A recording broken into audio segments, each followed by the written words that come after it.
All right, my friends, I'm going to get us going. So happy to have you here for this time of coaching and coach training with Libby Tedder Hugus, our local expert on all things neuroscience and coaching. How about that? Do you like that, Libby? I love it. I'll take that title. Yeah, I can live into that. Yeah, so I'm glad to have you all here. And I just invite you all just to, put your name, say a little hello in the chat and just let us know where you're coming from today. I know some of you know each other, but we don't all know each other, so just throw that in there. And I'm just going to hand things over to Libby, and it's all yours.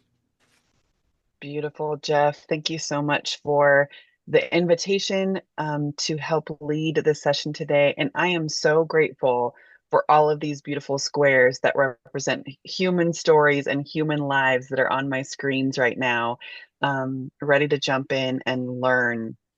It is a real joy to be with you.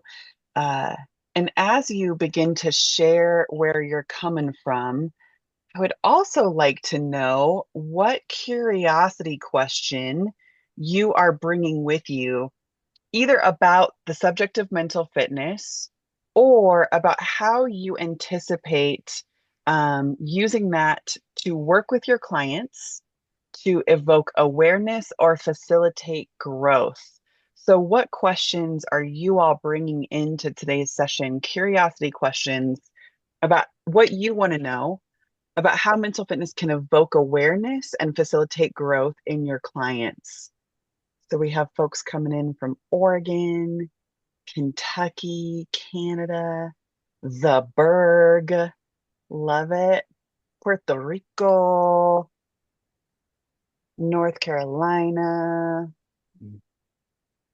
Texas, Sacramento, California, Uganda Fellowship, love it. I'm coming at you from the very center of the state of Wyoming. It's the least populated state in the entire nation of the United States. I think there's more pronghorn antelope in my state than there are people. We've got someone from Maryland. Welcome in. So, what's got you curious today? Would love to hear from you. What's your biggest curiosity question about what you want to know about how mental fitness might evoke awareness or facilitate growth in your clients?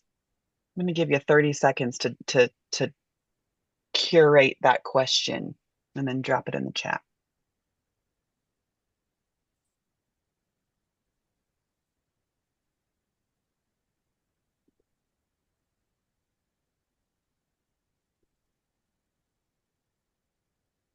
Okay, so we have a curiosity about what is the definition of mental fitness? Amazing. What else is bubbling up for you all?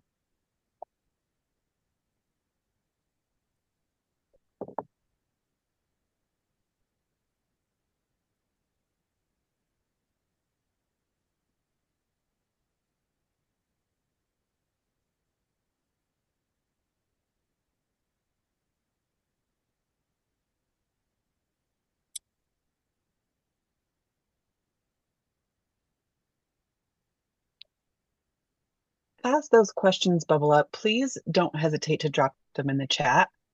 And we will absolutely be getting to that definition of mental fitness here shortly. But let me give you my why, my personal why behind coaching. My personal why behind coaching is this. I believe that the powerful change that is possible among humans is possible when brains are functioning optimally. So I believe that powerful change is possible among individuals and among communities when brains are functioning optimally. So this is part two of a training. And like Jeff said, it is not required that you had watched the first training to be a part of this. And Jeff does have a recording of that first session. So when we're done with today's session, if you still have some curiosities around some of that, the basics of that science, please feel free to go back and watch that. Um, but let me share with you. Where did my cute little shareable screen go? Let me share with you my screen. Okay, here she comes. So we are going to be looking at those two pieces of the I International Coach Federation Basics of Coaching for evoking awareness and facilitating.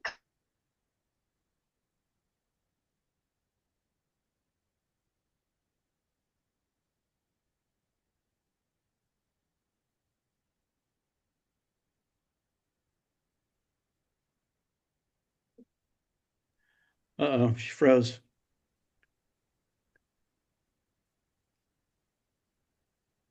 I was wondering if it's me.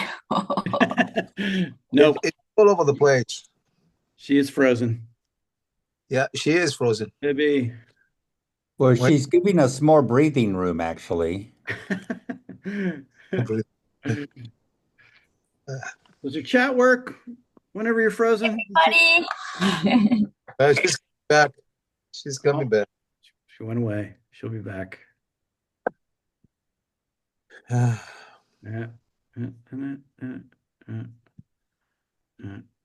Hey, Jeff, how's it going? Nice cottonwoods in the background. Thank you. From a trip last Colorado to Yeah, last there's September to nothing quite Colorado. like the aspens Yeah. turning in the Oh, there she fall. is. Yeah, they were gorgeous. She's back. Hi, friends. Okay. Um, Jeff, what's the last thing you heard me say? Or somebody else, what's the last thing you heard me say? I can't remember. You I were don't know. it was very Well, early. I was yeah, frozen. the last thing is you It was shared the early. screen and you said, Evoking awareness, facilitating growth in clients, and then you disappeared.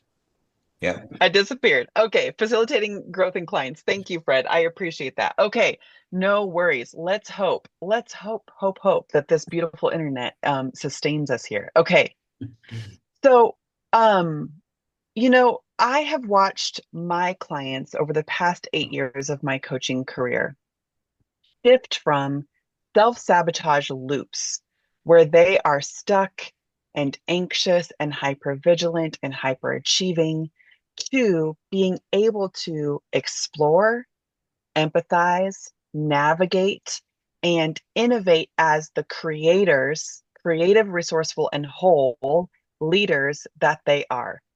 So we are going to work together to keep evoking that awareness and facilitating that growth in our clients using mental fitness today. So when we trained the last time, and like Jeff said, it's the case that you don't have to have watched the first session to participate in today's session because we're going to go over the basics again of what mental fitness is and isn't. But you might have some curiosity evoked out of today's session and want to go back to loop yourself into that training. And that's why we recorded it last time so that you can continue to build out your personal mentally flexible habits as a human and a coach as you attempt to evoke and facilitate that with your clients. So let me just share what our goal is for today. And then we will practice some PQ um, reps together.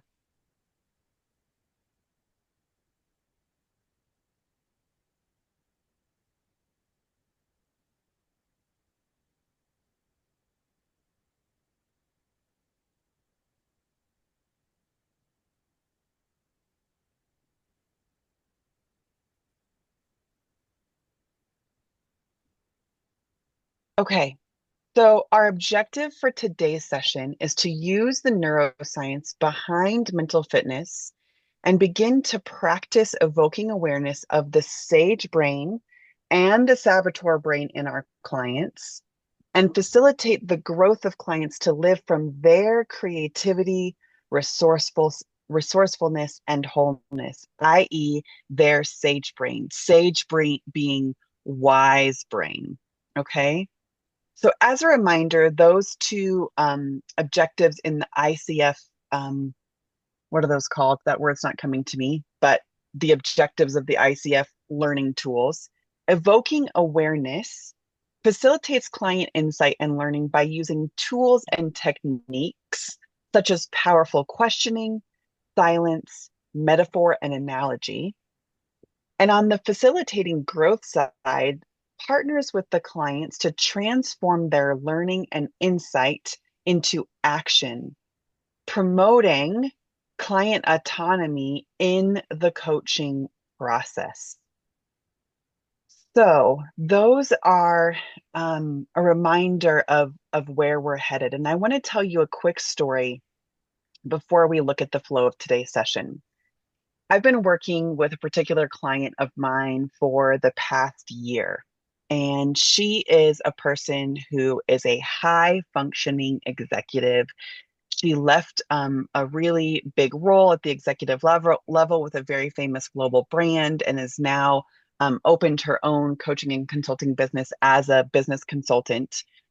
She's a tennis player, she's a skier. She also happens to be a member of a PCUSA congregation. But she, before she became my client, was really and truly stuck in loops of self-judgment, self-sabotage, and fear.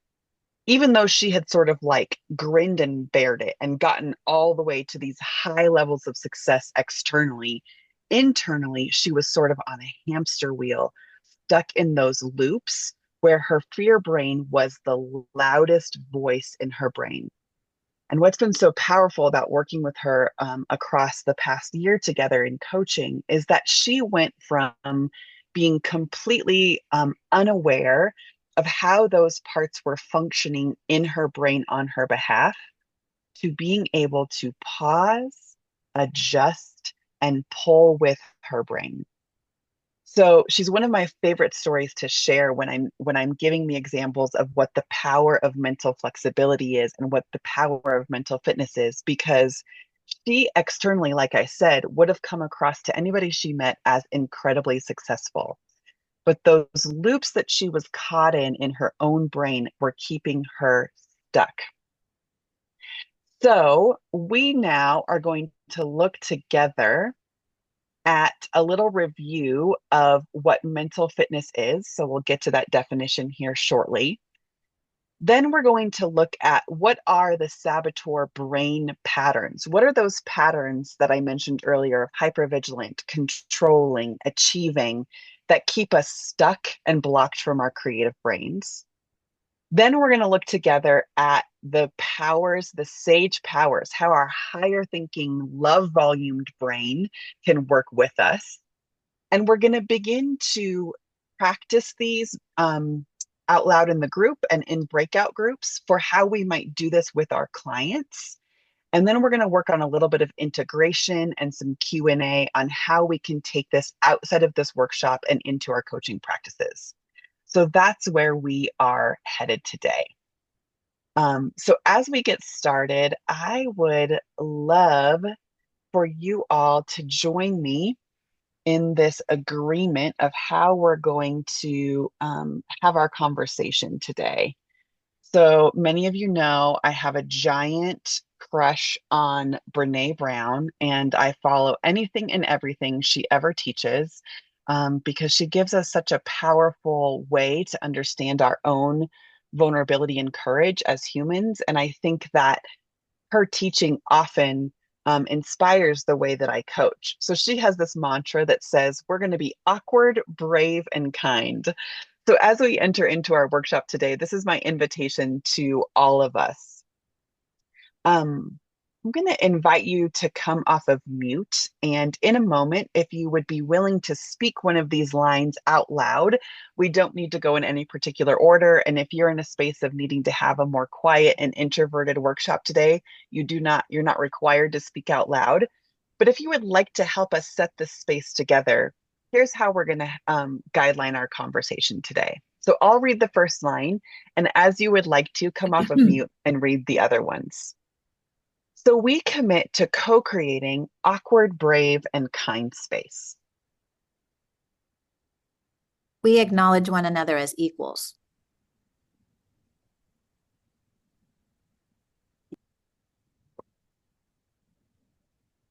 Where we stay curious about each other. We remember that conversation is the natural way humans think well together. We slow down so we have time to think and reflect. We recognize that we need each other's help to become better listeners. We will attend to our own inner teacher as we explore through questions and reflection. We also have a unique opportunity to learn from our own responses and reactions. We expect it to be messy at times. Indeed, we do. Like when the presenter gets kicked off the internet, right? Whenever humans join together, it is a complicated and messy thing. If you are willing to abide by this agreement, would love to just see either a screen reaction or an emoji in the chat that shows your fellow participants today that you are ready and willing to join in this awkward, brave, and kind space. Thank you. And I see, Armand D, you helped me remember core competency was the word I was looking for. I appreciate that so much. Okay. Well, I would love to model for you for a moment here. Thank you for chiming in with your willingness to set this awkward, brave, and kind space. I want to show you a quick way that you can charge up sage brain and quiet down saboteur brain. And we'll use a model that might be familiar to you, a breath and centering prayer using one of our beloved Psalms. And we're just going to substitute the word, instead of still, we're going to substitute the word sage. So sage, again, lives in the portion of your brain that is not in survival brain, that is not in self-protective or defensive brain, but is in higher thinking, freer thinking, safe space brain. So you can just follow along as I set ourselves up for this activation of our sage brain together. You can do this one of two ways. You can keep your eyes open and choose a neutral object that's just off of screen to focus on, something that might be beautiful or just something that's not distracting. Or if you would like to and you feel safe in your space today, you are welcome to close down your eyes. So I am going to keep my eyes open so I can lead us through this. I just want to invite you to take a physical posture that allows you to breathe a little slower now, and we'll see what it feels like to activate our sage brain together. So as we begin, I just invite you to trace the breath that is flowing through your nose and your lungs now, and pay attention to the temperature of air as it enters and exits your nostrils.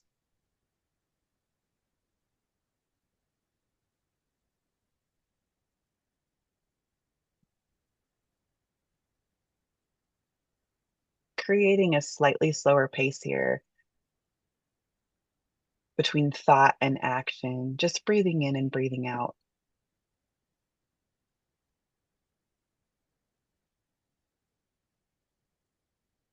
And following along now. If it's helpful internally, you can repeat these words, or you can simply allow the words to flow over you as you breathe. Be sage and know that I am God.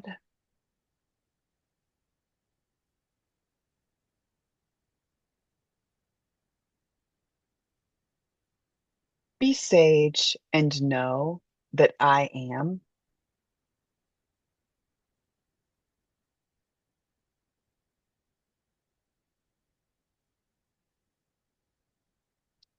Be sage and know.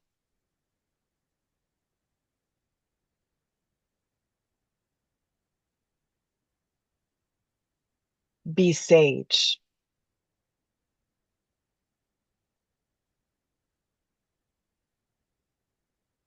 Be.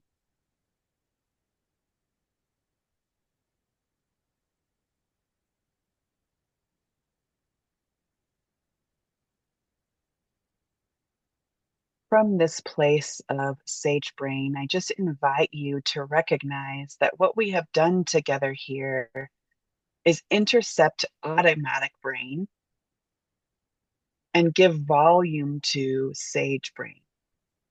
So just notice what you're noticing in your physical bodies after these 90 seconds of activating sage brain. Can you tell a difference in how you might have entered the Zoom room today and what your body and sensations are telling you?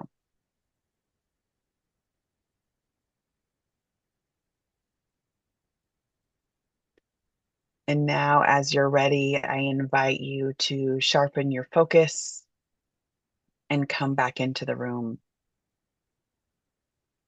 This is just one example of what it is like to practice mental fitness by using breath and quiet brain to interrupt typical habits that might keep us looping.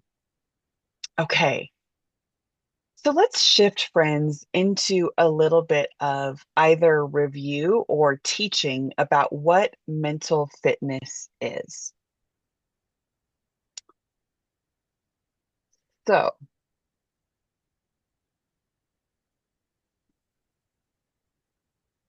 mental fitness is your capacity and your client's capacity to respond to life's challenges with a positive rather than a negative mindset.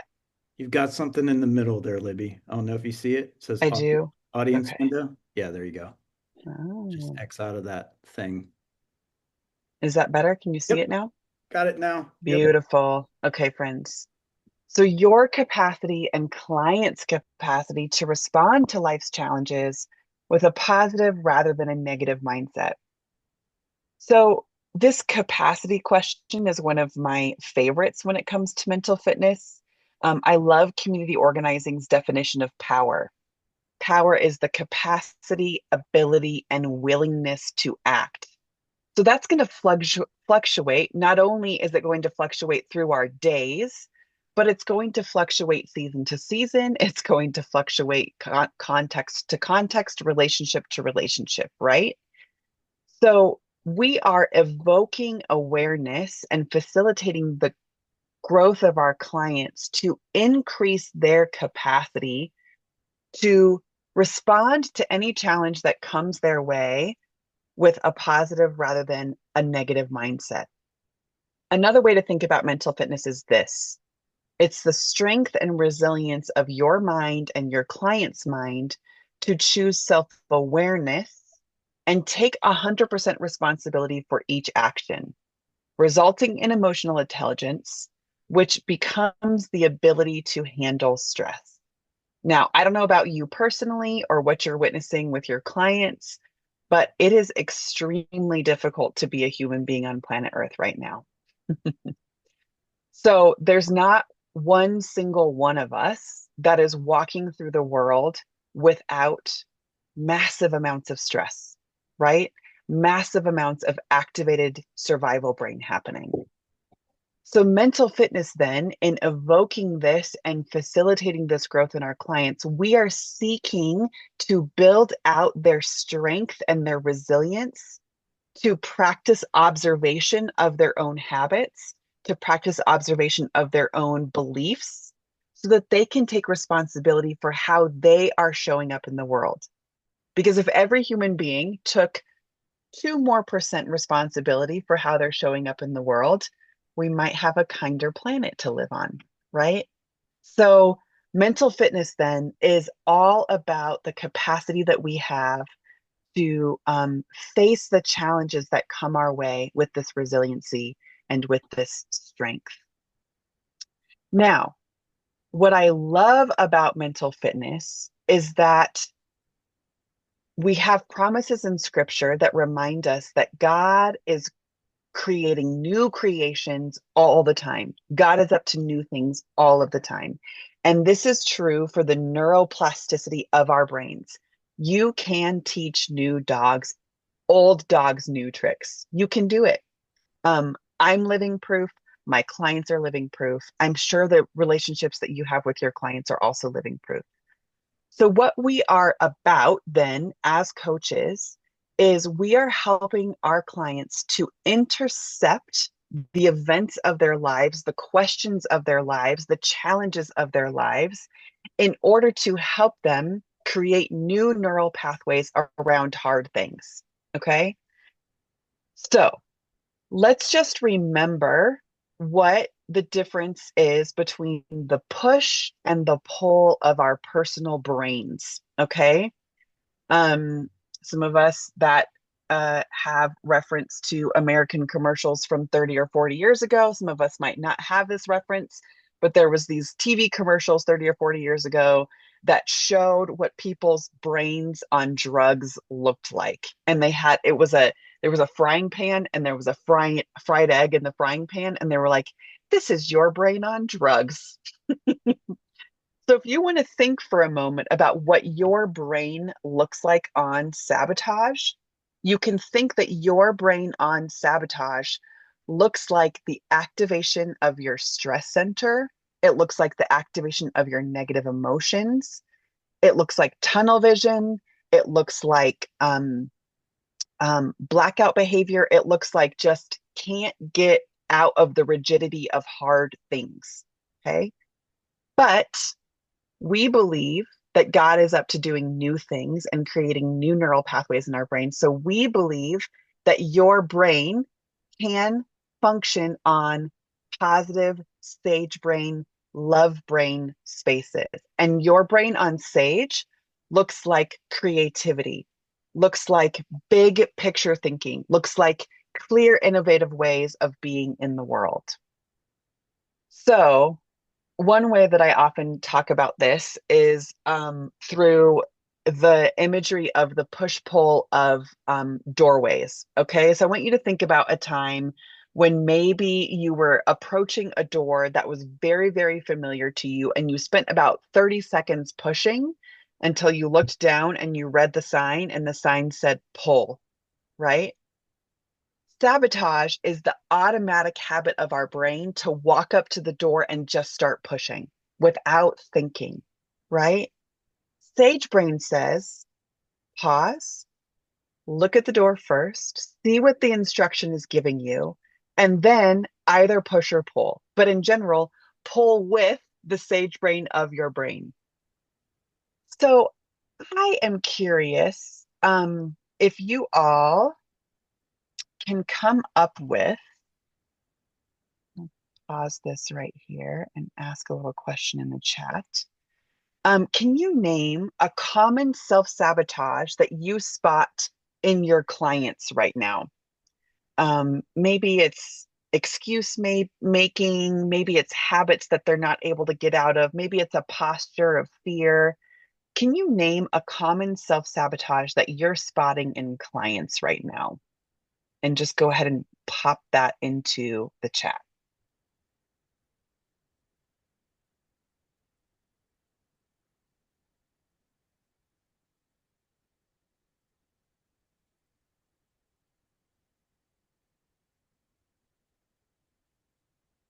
Lack of self-trust. Fear of doing whatever wrong. Such a good one. Yeah. Just feeling overwhelmed. Yes. The feeling of like not even knowing where to start. Such a common one. People pleasing. Yes. Another very common self-sabotage behavior. Outside power, money, and decision makers controlling the creative work. Okay, so feeling a little bit victim to powers outside of ourselves for being able to be creative. Building a giant vision without breaking it down in small portions or wins. So having these big, powerful visions and forgetting to pause and celebrate the way to those big wins. Yeah. And maybe just a posture. Sabrina, if you're willing, would love to hear posture of what? Posture of what?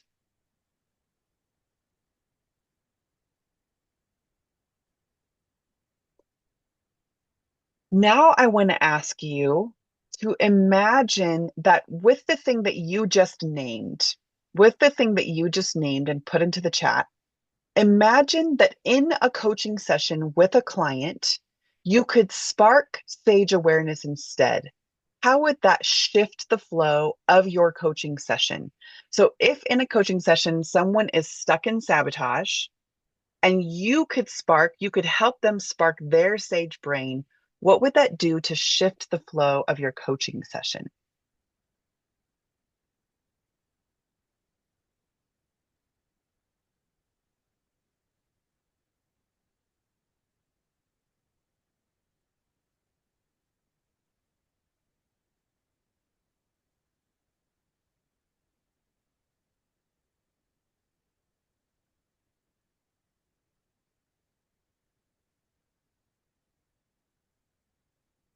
Okay, so if we could shift the flow, it's going to become more generative. It's going to become more creative and relaxed. Good identification there. It's going to help the client understand what's holding them back. Yes, really good. Sparks imagination. Okay. So isn't it fascinating? I don't know if you can feel it in between that tug of war that we were just naming, how tunnel visioned and one directional sabotage brain can feel, and how open and full of possibilities and evoking of awareness sage brain can feel, right? Even in just naming those things out loud in the chat and as I facilitate the workshop, can you feel the energetic shift that becomes possible when we access sage brain? Yeah, getting down to the root cause, perhaps. Love that, Armand D. And opening the door to change without fear. Okay, so change becomes so much more possible. Here's some generative questions from Grace. What bothers you the most and what parts hurt you? Okay, really, really good. Okay, so the power of mental fitness is that our brains can either be our very best friends or they can be our worst frenemies. I am intimately aware of that tug of war that happens inside of my personal brain when I'm facing challenges. And I'm aware of how intimidating that can be in the client coach relationship when someone comes to you and they're stuck in that overwhelmed space, right? So, neurobiologically, then, if we can begin to understand the biology of where sabotage brain lives in the brain and where sage brain, love brain lives in the brain, we can begin to facilitate the kind of awareness and evoke the kind of growth in our clients that's going to help give them the power over their own dashboard, right? So, I'm going to age myself out a little bit here, but I have often joked that I relate as an elder millennial to the memes that say, at one time you're young and hip, and the next minute you have to turn down the volume on your radio to find your parking spot. So I am guilty as charged. When I am parking, like I cannot have a podcast on, I cannot have loud music on. I have to like have it quiet in order to find the parking spot and get my vehicle into that parking spot. So it's a little bit like that when we're working with clients, right? If we think of the dashboard of their brain as volume dials, right?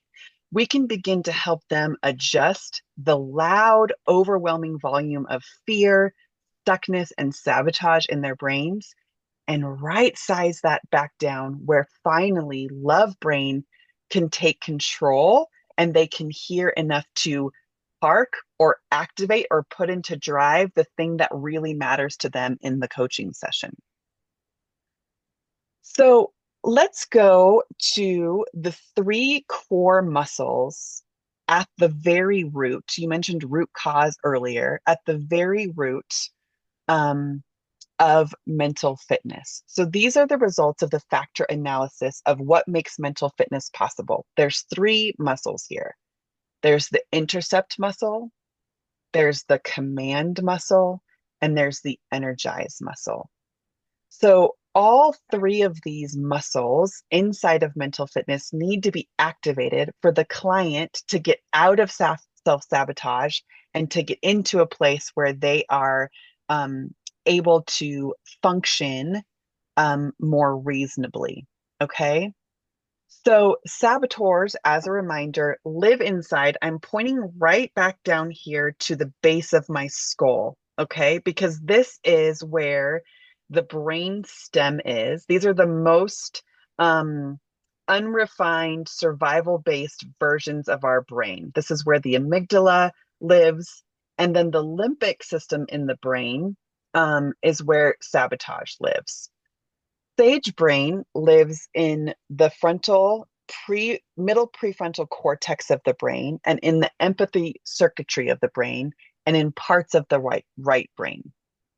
So what we want to look to be doing with our clients is to helping them begin to exercise the muscle of intercept, command, and energize, which comes back to the very simple way to talk about it is the pause, adjust, and pull of mental fitness. Okay.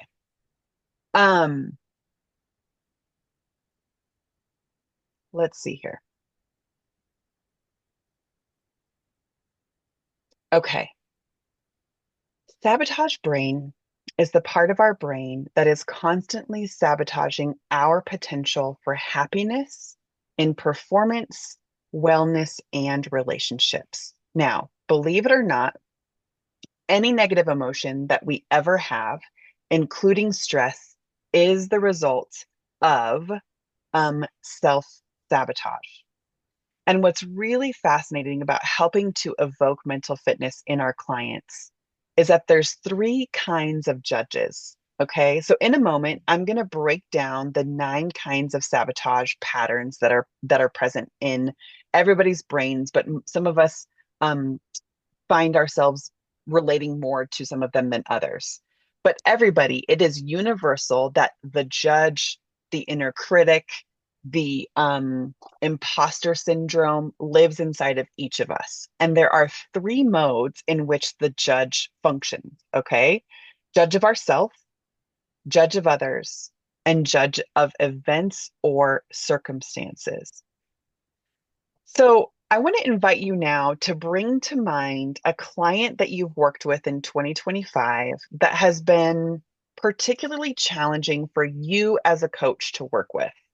And I want you to bring this person's face to mind, and I want you to bring this person's content of their sessions to mind. Okay, so just take a moment and think about your most challenging client this year. Recall their name, recall their circumstances.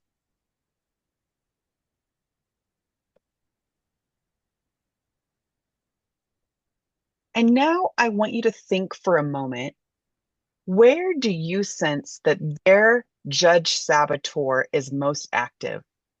So with keeping client privilege safe here, just name in the chat, is it most active for them to judge themselves, others, or circumstances? And drop that in the chat for us so we can get a quick survey here of what you're noticing in your clients.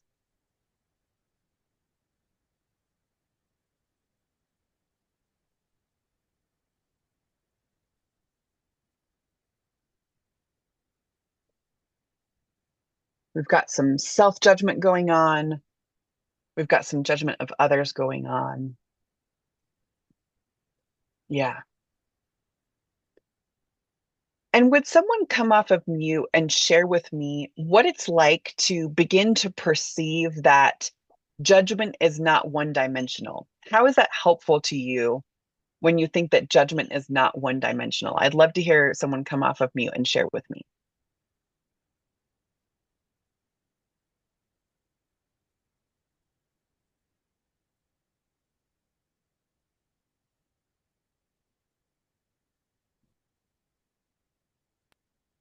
I suppose it gives some clarity, some specificity, is my thought. Okay. Okay. So to remember that judgment has a couple of layers to it, means that it's going to clarify for you and your clients that there might be some ways that judgment is showing up for them as a saboteur in their brain, keeping them from accessing creative brain. Harmon D, thank you for that. Okay. So, what exactly are the saboteurs? Let's take a minute to do a tour of the saboteurs in our brain according to positive intelligence, the model that I use for mental fitness. So, the saboteurs are habits of our mind and subconscious. They are conditioned patterns that stop us from thinking both creatively and rationally. So, both of those postures are really important to keep in mind here because for some people, rationality is a really high value. But if the saboteurs are at play, it's going to be almost impossible for them to access their neutrally rational brain. And it's certainly going to be impossible for them to access their creative brain. Okay. So let me say at the beginning of this tour that I've been working with these saboteurs in my coaching practice now since 2021. So I'm 4-ish years into working with these, and I'm learning about these all of the time. So don't feel like on this tour you have to become an expert in the saboteurs. And I'll be happy to send my slides to Jeff to send out to everybody that was here today so that you all can spend some time reviewing the habits of these saboteurs to use in evoking awareness in your clients and facilitating their growth. But don't feel like you have to get it precisely today. That's not the point of today. Today is to begin to understand how the habits of these saboteurs, the lies of these saboteurs. So just kind of take yourself off of the hook of immediately getting it and maybe just let it wash over you and then you can come back and study later. Okay. So let's begin with the avoider. The avoider as a saboteur has some natural strengths. They get along really, really well with others. They're easygoing, flexible, adaptive, open to many possibilities. They seek peace and harmony, and they have an attitude that life can be joyful. Oh, and I'll say this too. I'll also make sure when Jeff sends out the slides that some of us that were present in the spring training, you can take a free saboteur assessment for yourself that's completely free and will also give you more in-depth insight to each of these as well. So I'll make sure that that link goes out in the follow-up material too. But here's the big lie of the avoider. The avoider says, I'm good for you. I make your life more pleasant, peaceful, and enjoyable. But ultimately, the avoider is actually creating anxiety because they are procrastinating on facing the hard stuff, right? So I'm sure you have some images in yourself or some images in clients that immediately come up for you about folks for whom avoider might be a top saboteur. Okay. Let's take a look at the controller. So what are the controller's natural strengths? The controller is willful, confident, action-oriented, persistent, inspiring. They can mobilize on behalf of themselves and others to decide and generate great outcomes. But what's their big lie? Their big lie is, I'm good for you. I take charge and ensure the best possible outcome. But as a sabotage behavior, they're actually rigidly fixated on outcomes, and it's their way or the highway almost at all costs, right? So I'll tell you right now, my controller is the ugliest as a parent. Okay. So when I am in sabotage brain and I'm trying to control the outcomes of a conflict between my kids or the ability to get out the door on time or the ability to get teeth brushed before bed, my controller, whew, she is right there at the top. Okay. But she's a liar because she's trying to tell me that if I can control the outcomes, it's going to be the best possible outcome. And that just is not true in any circumstance. So let's take a peek at the hyperachiever. So my client that I mentioned to you earlier, the high functioning executive, definitely is sabotaged by hyperachiever. What is the lie of this saboteur? This lie says, I'm good for you. You need me. I help you achieve more so that you can be happy. Mm. Now, this is an interesting cultural one. Those of us that come from immigrant communities might notice that hyperachiever might be one of the biggest sabotages of the American culture, right? Sometimes sabotage can be present within personalities or within systems, and sometimes sabotage can be present in cultural norms, right? And how often do we see the lie in American or white culture that you have to be winning oriented in order to get your way in the world? But when this is over functioning, when achieving is over functioning, it becomes obsessive, it becomes anxiety based, and you're never worthy enough and never good enough, right? Okay. Hyper rational. I'm wondering if anybody has recognized the hyper rational either in themselves or the hyper rational in clients before. Now, they have some really good natural strengths if you're stuck in hyper rational. They can be objective, they can be logical.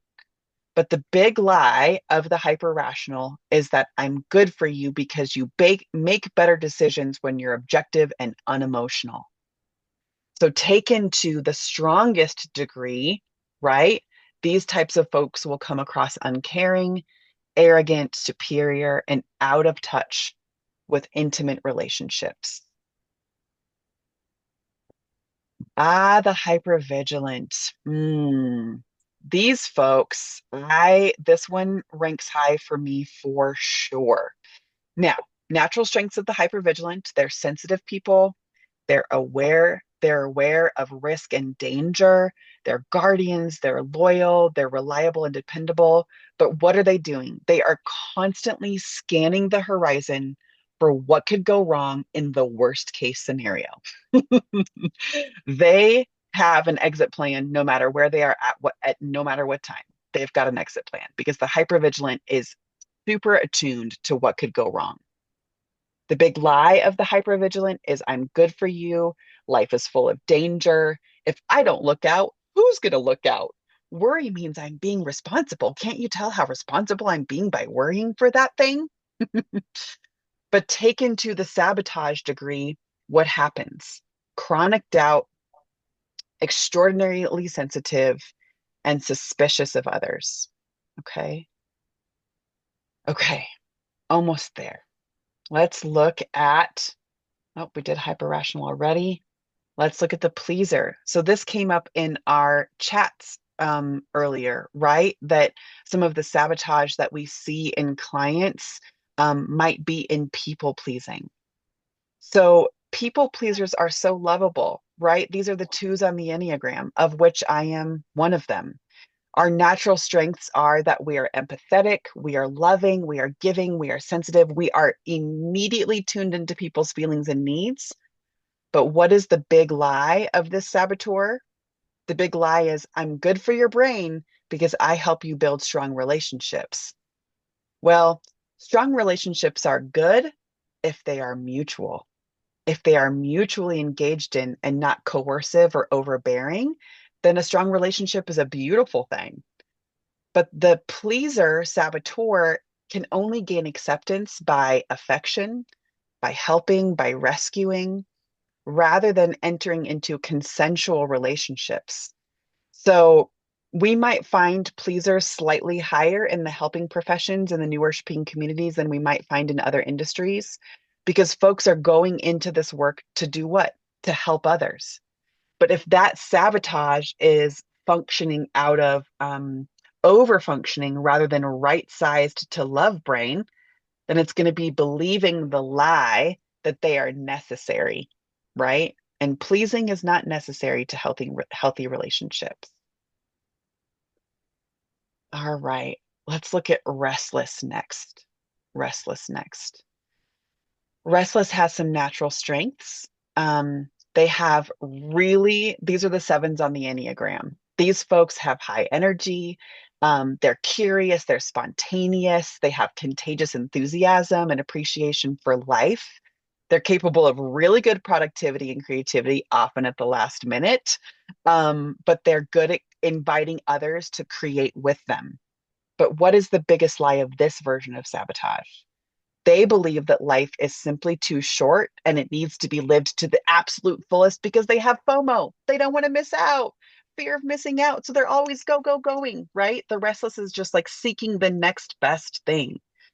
But ultimately, that wandering and impatience is not fulfilling to them or to the people that they're trying to lead with. Okay, two more, and then we're going to bring this down to the where the rubber meets the road. Stickler. What are the natural strengths of the stickler?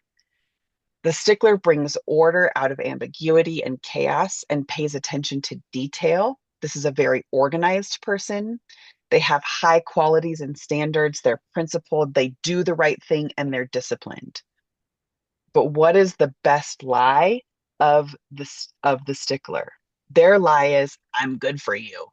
Perfectionism is a good thing because it's up to me to fix this. But ultimately, that perfectionism becomes like a rot or a cancer, right?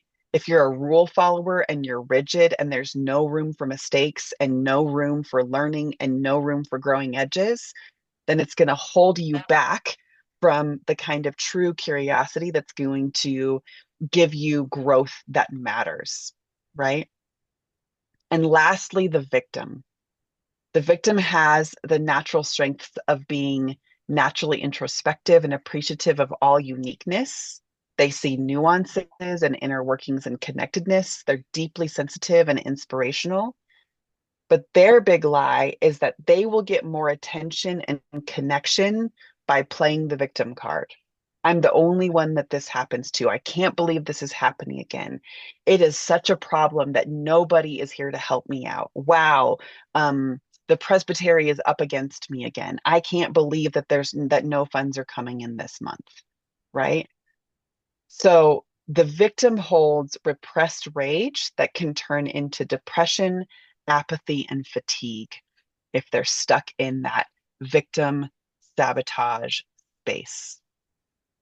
Okay, so again, I know that all of that at once, especially since we're talking about the survival part of our brain, can feel like a lot. So I'm going to just pause to do a little horse breath with us, and then I have a curious question. So most of you are on mute, no worries if you're not, but we're going to do a horse breath. We're going to loosen our jaws, and we're just going to breathe through our jaws like a horse. So I'm going to demonstrate it, and then I'm going to invite us to do it together. So here's how you horse breath. So when you're ready, would you take a deep inhale through your lungs and give yourself a chance to horse breath? On the count of three, breathe in. 1, 2, 3. Okay, well done. So just a reminder that we are never, never, never stuck in sabotage brain. So my curious question for you, as you hear these saboteurs come through, and as you begin to recognize how they want to keep you in sabotage brain or no movement brain, how do you think you have the power? How do you think you have the power as a coach to help your clients shift out of that brain into love brain? How do you think you have the power? Where's your power as a coach?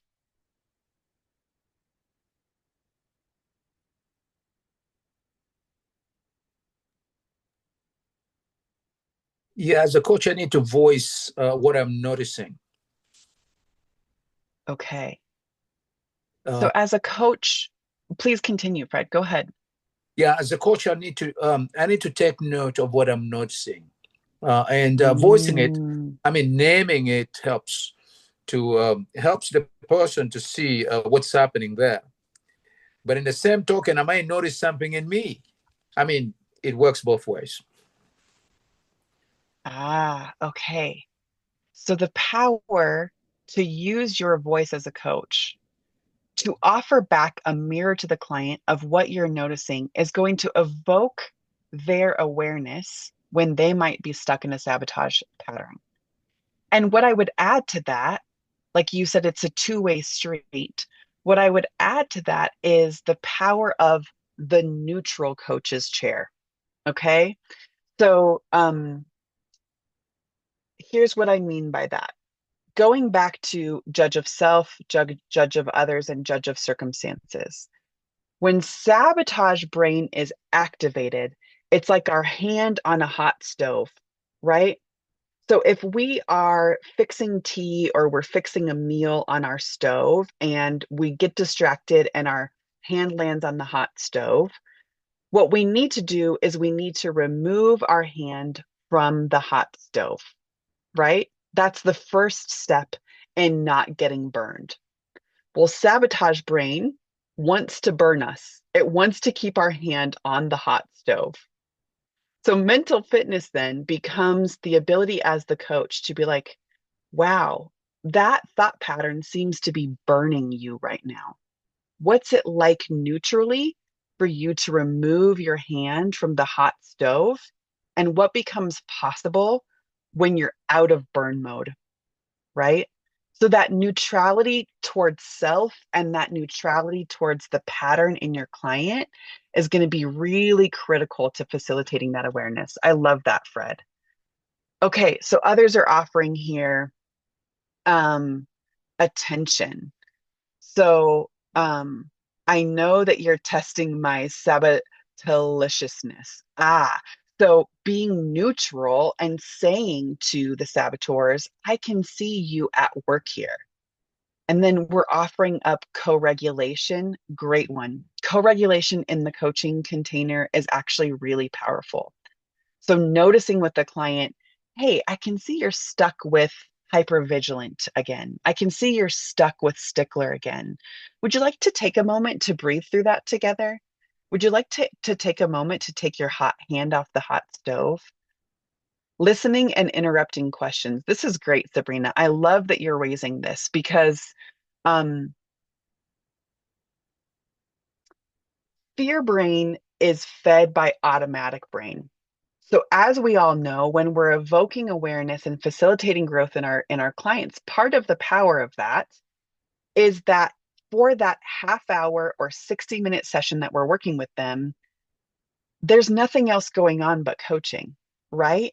So using interrupting questions as a way to interrupt their automatic brain is the sacredness of being coached, right? Helping them to become aware of the automatic habit and using well-timed interruptive questions to be like, are you stuck again? Wow, I can tell that that's a repeat judgment that's happening right now. Let's pause and see if we can redirect that energy right now. And then curiosity and validating the pain, both really good pieces of the coach's power. Okay, so one of the reasons we're in this room today, and one of the reasons that you all are willing to learn from this, is that it is possible to shift from the overwhelming push of negative emotions to the resonating orbit of positive emotions. So let's do that in our session today by learning about the sage powers. And before we learn about the sage powers, I'm going to invite you into a 10-second PQ rep, a 10-second mental fitness rep. So I want you to take your hands, I want you to place them palm to palm. And now what I want to invite you to do is I want you to just trace palm to palm, up and down, from bottom of palm to top of middle finger. And as you do that, I want you to like get scientifically nerdy about all of the things that are happening in this movement. I want you to notice temperature. I want you to notice texture. I want you to notice bones and muscles. And I want you to notice pacing. Just take a minute and really notice all of the things that are happening in this movement. And now coming back to stillness, I want you to feel the opposite of movement.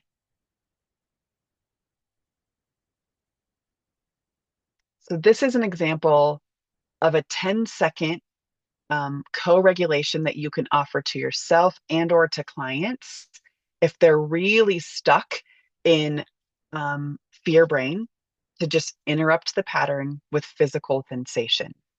Okay, so let's take a look at these beautiful sage powers next.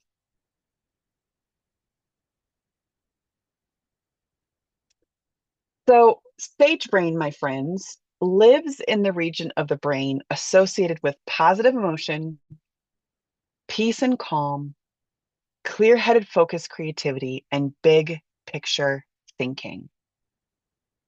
Every outcome or circumstance can be turned into a gift or an opportunity.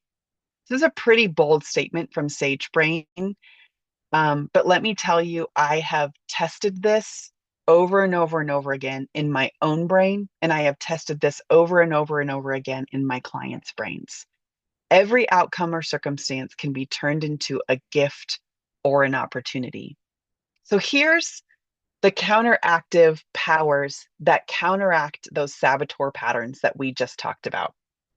There's empathy, there's exploration, there's innovation, there's navigation, and there's activation. So as we think about evoking awareness and facilitating the growth of our clients, these 5 sage powers are going to be ways that we can invite them into exploring beyond the stuck pattern. Okay. So here is my question for you all. I'm going to be quiet for 120 seconds, for 2 minutes. And for each of these categories, I want you to write down on your doodle pad one powerful question that would come out of love of each of these spaces. So it doesn't have to be the perfect question, but I just want you to brainstorm one powerful question that could come out of each of these categories. Okay, I'll keep the time and we'll come back at 2 minutes.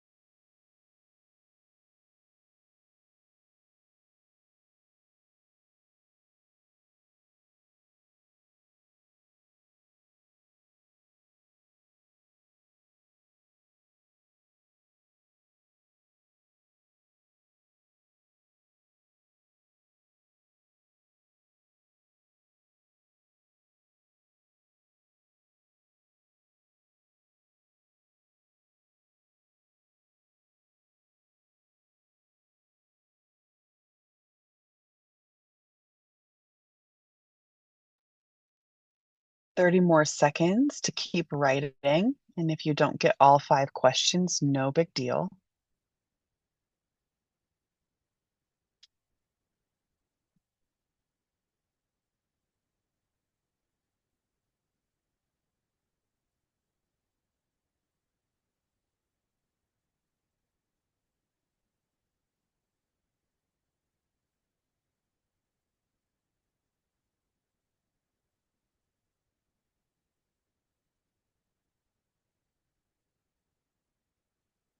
Okay.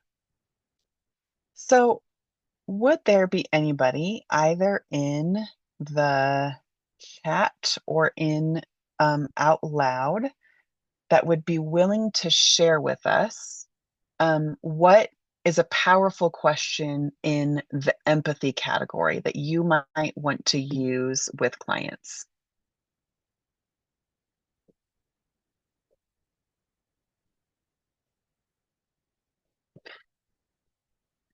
Where do you sense love in this situation? Great. So inviting the client to really listen for and seek out the sense of love. Okay, awesome. Any other powerful questions that came out for empathy? So basic, but how is that feeling for you in this moment? Ooh, good. So just allowing them to name and articulate a feeling behind the situation, that generates empathy. Lovely. Help me Sabrina understand. says, "What? Go ahead. Go ahead. You go." Yeah, help me understand how love for yourself and others look like for you. Help me understand what love might look like for yourself and others. So inviting them to begin to embody that. Sabrina says, what might open in your life, career, relationship if you deeply connected with others without judgment? Jeff says, what do you need to do to care for yourself in this situation? Helping them come back to themselves as their best resource. Okay, how about explore? What's a powerful connection, a powerful question connected to love of discovery?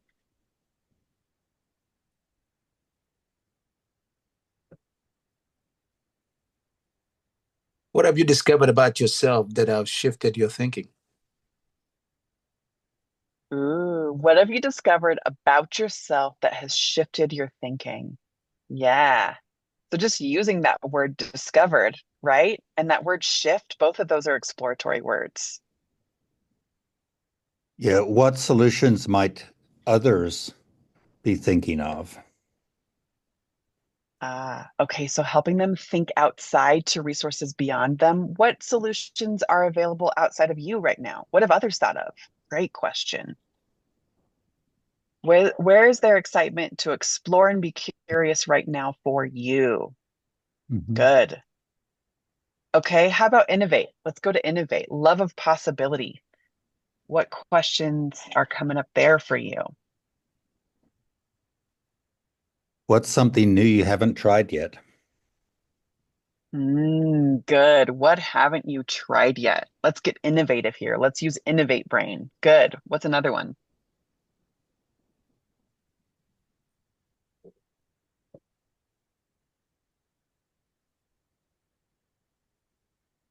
I can say, can you explore nature?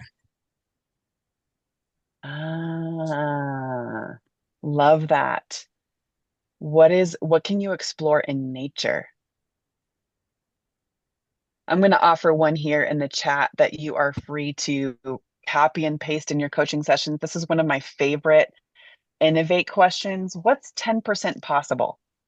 So helping them to reframe, like we're not looking for the perfect solution. We're not looking for the outcome. We're not looking for the only thing that's possible, but what's 10% possible about the thing that you just shared? Because that reframes for them that innovation and risk is worth taking, right? What experiments do you want to try? Love it. Okay, let's shift to navigate. Love of meaning and purpose.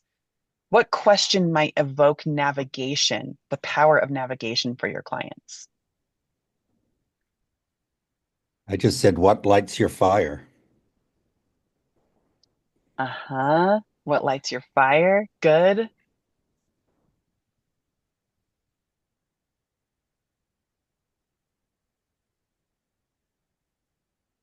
What might live one layer deeper? Such a good one. That's a Yeah. great one. Yeah. Yep. Asking them to navigate below. Yeah. Another one for navigate that is on the face very simple and yet is always really, really generative is what is truly important about this? And after they answer that, what is not important at all? Because comparing and contrasting those two things helps them navigate toward what matters, right? And to articulate, oh gosh, I was stressing about fill in the blank, but it actually isn't important at all, right? What brings you delight? Okay, let's shift to activate. What's a great activate question for making things happen? What would feel like a win today? Good one, Jan. What would feel like a win today? Yeah, because sabotage wants us to believe that winning is impossible. Right. and helping our clients to know that Just any wins, win, like, Could you tie your yes, like was shoelaces referenced today? earlier. Okay, it's a good day. Yes, yes, allowing our clients to truly, truly take the win for the day, right? What does your creative energy want? Where does your creative energy want to go from here? What excites you Yeah. about this project? What excites you about this project? Listening to the excitement. I also really love to play with timing between navigation and activate as well. So I often will do like the time warp thing, right? Like, let's fast forward to the you a year from now. What does the you a year from now want to feel pride about or accomplished about or grateful for? Right? Playing, getting them out of the stuckness of the present moment and asking them what future them wants to celebrate. What's the one thing you can do now and soon? Good. So playing with time rather than being like, I can't accomplish that in 6 months' time. Okay. What win do you want to celebrate today? And what can you do this week that is possible today? Right? Good. Okay. So we have approximately 14 minutes left. I would love to do a demonstration of laser focused mental fitness coaching. So would there be a beautiful, brave soul who would volunteer themselves to get some laser focused mental fitness coaching? You can bring an issue connected to your personal judge. You can bring an issue connected to saboteur brain. Or you could bring up an issue that you might be having in practicing flexibility in your coaching. Is there anybody that would love to be on the hot seat for a moment?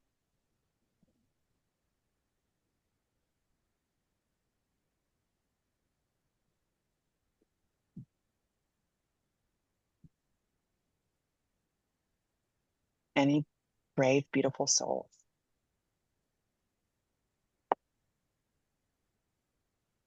Well, I'm the oldest. I have the most to lose, I guess. I mean, if no one else is going to sign up, I'm Okay, Jan. Jan, I love it. Okay, nice to meet you, Jan. Well, welcome into our simulated but very important coaching session today. And I would love to know from you what mental fitness topic feels most important to you today.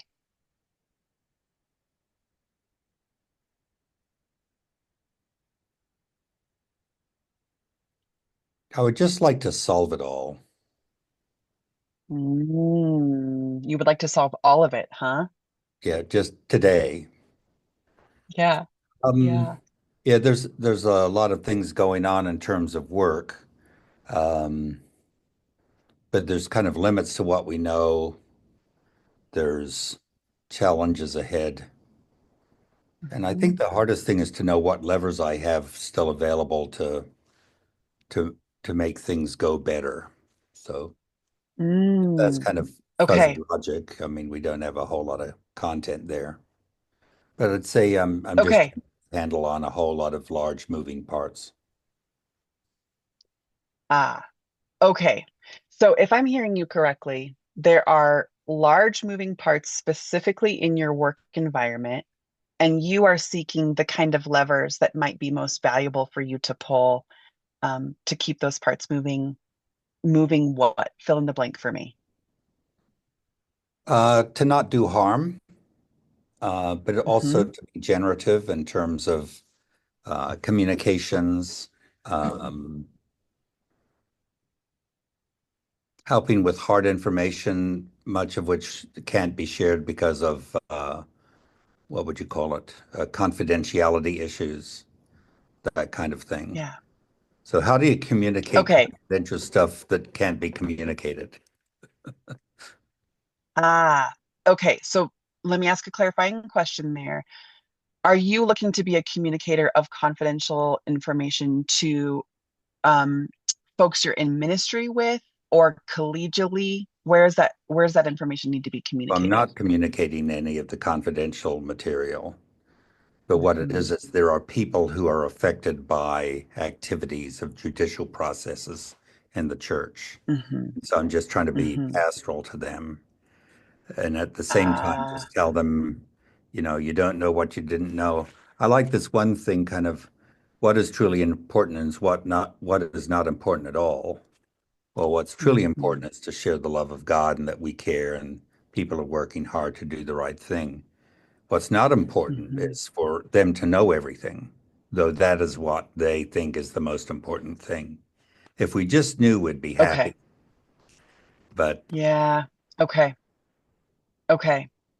this may So not when be the you track think you're looking about, at for a coaching session, but that's what's real in the moment. I got you, Jan. I got you. Okay. So when you think about um sort of exiting a really brief but important coaching session in the next 5 minutes, what would be most important for you to know about your communication when we part ways?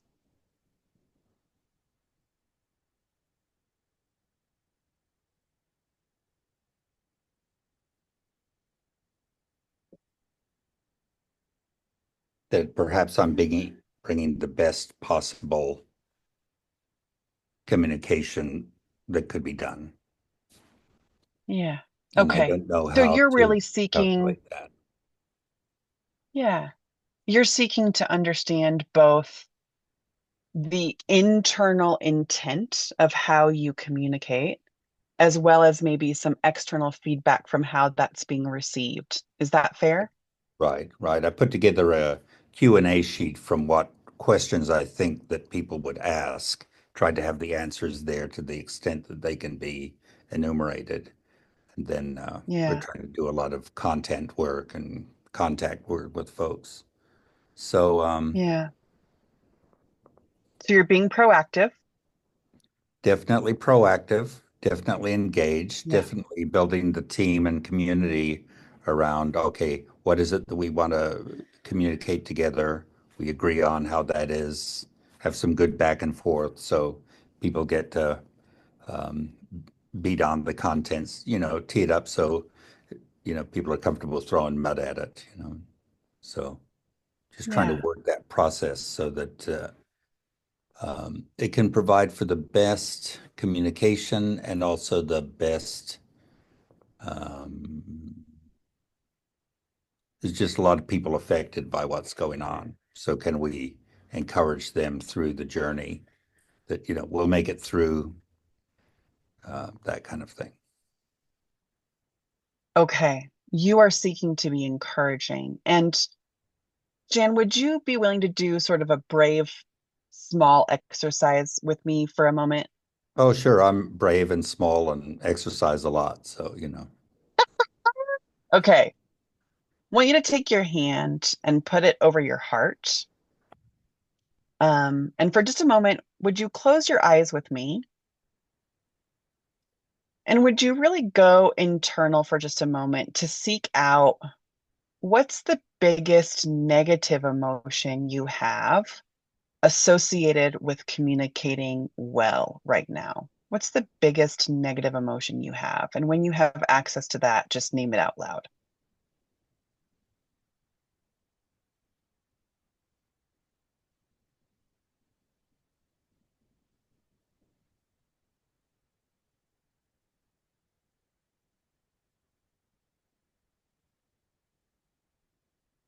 Let's say inadequate for the task or that it's undoable. Okay, So let's maybe open call eyes it for just, potential yeah, failure. okay. Inadequate and the fear of potential failure. Okay. So knowing that we have about 60 seconds left in this laser focused coaching session and that this is not going to be ultimately solved today, if you were sitting across from yourself right now and you wanted to be pastoral to yourself Mm. about the inadequacy that you're feeling and the fear of not doing it right, what would just be the simplest, most compassionate sentence you would offer to you? Well, I'm also a rascal, so I'd probably sit over there and say, "Oh, you thought you could solve everything?" And I'd laugh at myself a Okay. little. I find the Okay. rascal is a great comfort in my life to keep the rascal away. Ah, okay. Dan, let's pause our session there. And I want to say thank you so much for being brave to bring something that's clearly weighty for you right now. Yeah. And as a Well, this is a coaching, good as a crew to coaching, be. This is a good crew to be coached with. They all care. They're all yeah, carrying burdens. I mean, it's a good team. So thank you for that, yes. and thank you for turning it around. I think that was very helpful. So Mm. Well, and as a coaching reframe, before we invite feedback from those that observed this session, what I want to say to you is that that rascal actually had a way of helping you get out of sabotage brain by reminding you you are not solely responsible to be the perfect communicator or to solve the things that have led to the complicated communication, right? So your rascal actually was being really compassionate to you right there. yeah, it's Um, almost a Jungian okay. archetype that I use as I self think of myself. I'm a monk, I'm a surfer, I'm a skier, and I'm a rascal. You know, so Yeah. Yeah. Good work there. Okay. thanks. So, Thanks a lot. I appreciate it. yes, you're welcome. So, folks that were observing here, what did you notice about the way that this very fast session invited Jan to reframe sabotage brain and sage brain? What did you notice?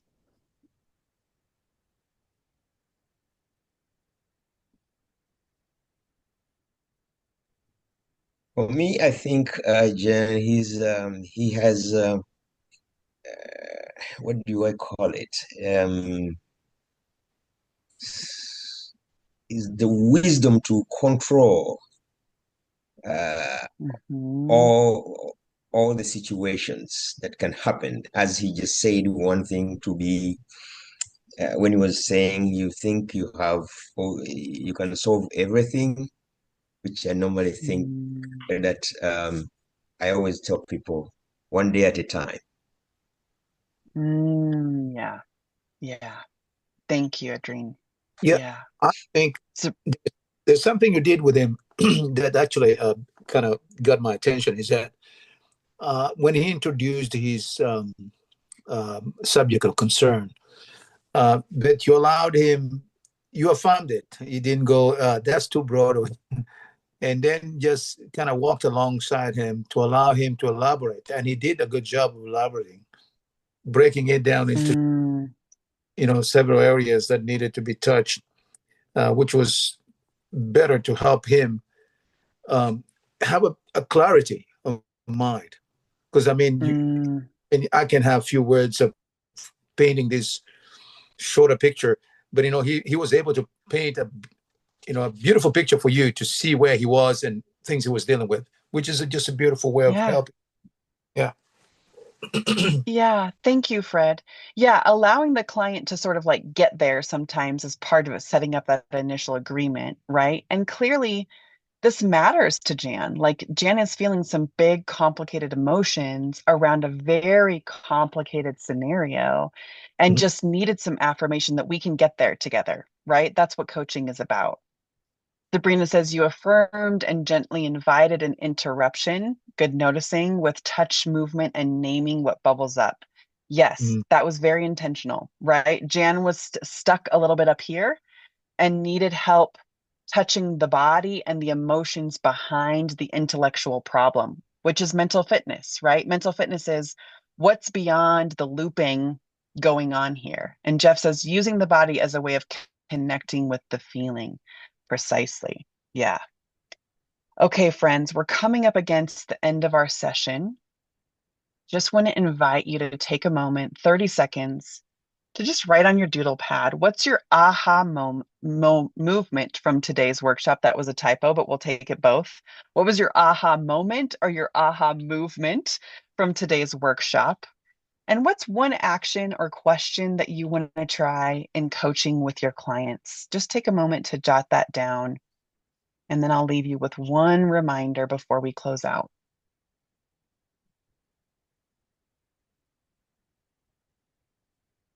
What's your light bulb from today? What do you want to try with clients?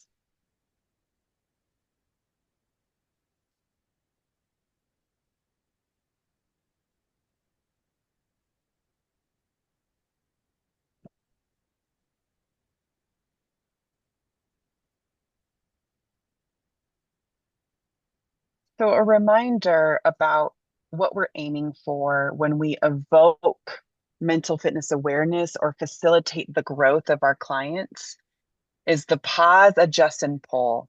So back in the day, there was a campaign that if people got caught on fire physically, we told them to stop, drop, and roll so that their clothes would put the fire out, right?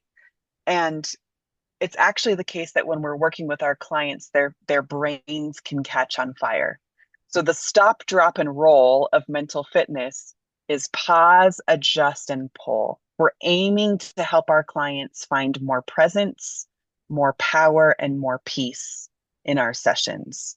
So even if you just take this very simple mantra of pause, adjust, and pull away with your clients, I know that you're going to be able to evoke that awareness of where their fear brain is too loud and where it's possible for their love brain to come back online. I'll send my slides to Jeff so that you all can continue to study this. And I just appreciate your participation today, friends, and the curiosity that you showed up to this space with.